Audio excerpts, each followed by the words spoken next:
And thanks for joining us. There is a woman in the heart of Wisconsin who wants you to understand tonight the hole that COVID left in her heart. Her husband died at the King's Veterans Home in Waupaca County, a place where dozens of other people have died this year.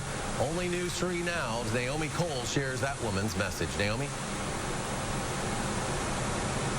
42 people at King have died, but that number becomes real once you meet the wife of a retired UW Health plumber and a Navy veteran.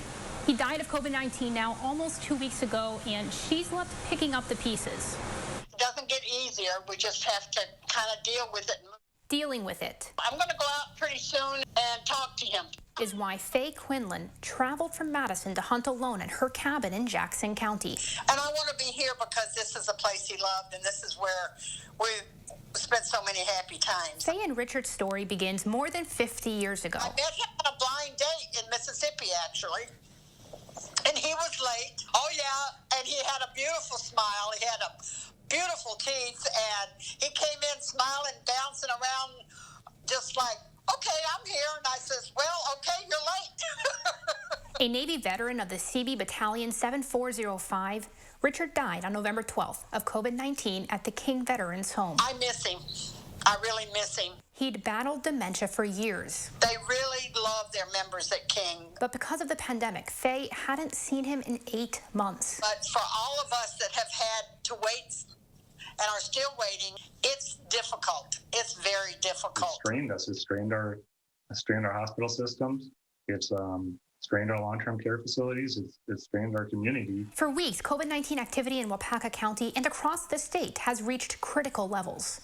42 people have died from COVID-19 at the King Veterans Home, about 10% of the roughly 400 who live there. We are what's between them and this virus, and we need to take those precautions seriously and protect our seniors and protect the staff that is going to work to care for them every day. These are some of the vulnerable people that healthcare workers are talking about when they warn you about your actions affecting others. Maybe you're not going to get as sick, but you might spread COVID to someone else who might get more sick. It's going to impact somebody, and especially in our long-term care facilities, our most vulnerable population. I get a little upset. You go into some of our places and you got young people not wearing masks and kind of joking around. Well, it's not funny to somebody that's got a loved one that's either passed or is suffering. Because now, at their cabin, we have our flag flying at half-mast for him. Faye is left hunting for a way to honor the man she lost. No, he wasn't forgotten because so many of our veterans